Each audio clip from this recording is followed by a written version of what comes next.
सबसे पहले तो जरूरी है कि हम मनुष्य बन जाएं। डॉक्टर बने न बने चलेगा, हम इंजीनियर बने न बने चलेगा, लेकिन पहले हम मनुष्य तो बन जाएं।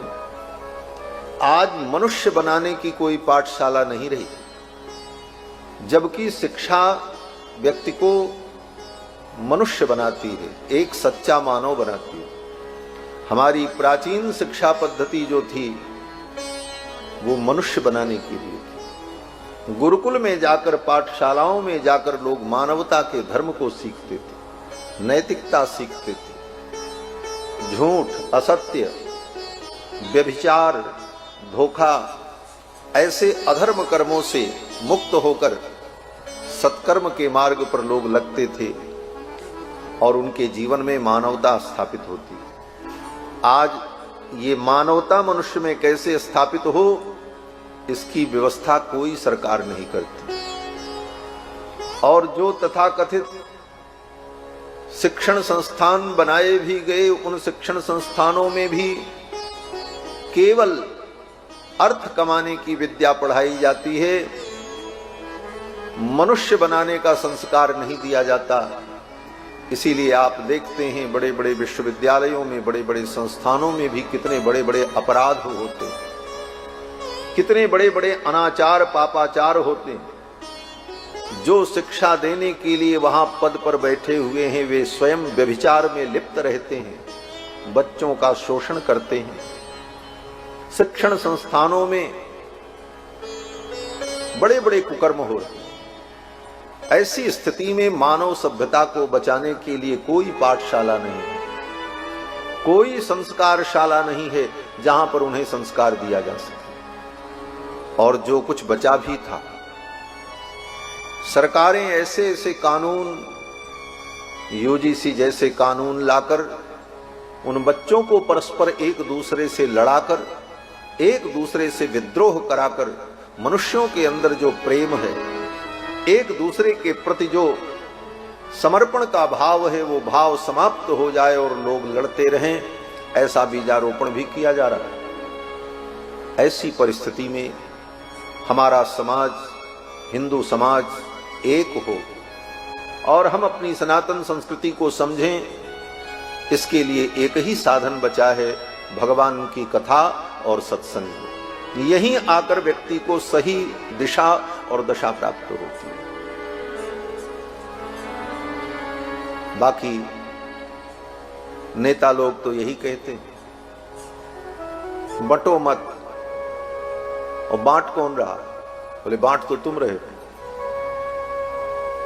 जातियों में मत बंटो, नहीं तो कमजोर हो जाओगे। जातियों में कोई नहीं बटा था, बांटा तो सरकारों ने। और दोष किस पर लगाया जाता है? बोले हिंदू धर्म के धर्म ग्रंथों पर, वेद पुराण रामायण पर, कि इनके द्वारा ये सब भेद पैदा किया गया। कोई रामायण किसी को जाति प्रमाण पत्र देती है? जाति प्रमाण पत्र भी तो सरकार ही बनाती है। तुम क्यों बनाते हो भाई? अगर तुम इसको नहीं मानते हो तो जाति प्रमाण पत्र देकर जाति के आधार पर किसी को विशेष, किसी को सामान्य, इन विभागों को खत्म कर दो। अपने आप समाज में सब लोग एक समान हो जाएंगे। भेद जहां से हो रहा है वहां लोगों का ध्यान नहीं जाता और सारा दोष धर्म के ऊपर, शास्त्र के ऊपर, धर्म का उपदेश करने वाले जो महापुरुष हैं उनके ऊपर। इन लोगों के कारण समाज में भेद पैदा। कहीं समाज में धर्म ने भेद नहीं किया है। धर्म ने तो सबको कल्याण के मार्ग पर चलने का उपदेश किया। धर्म हमेशा कहता है सर्वे भवन्तु सुखिनः।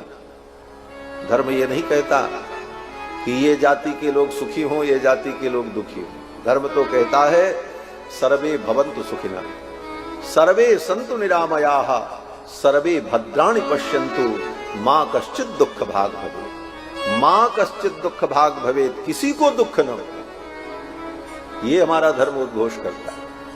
धर्म कहता है आ ब्राह्मणो ब्रह्मवर्चसी जायता मा राष्ट्रे राजन्यः।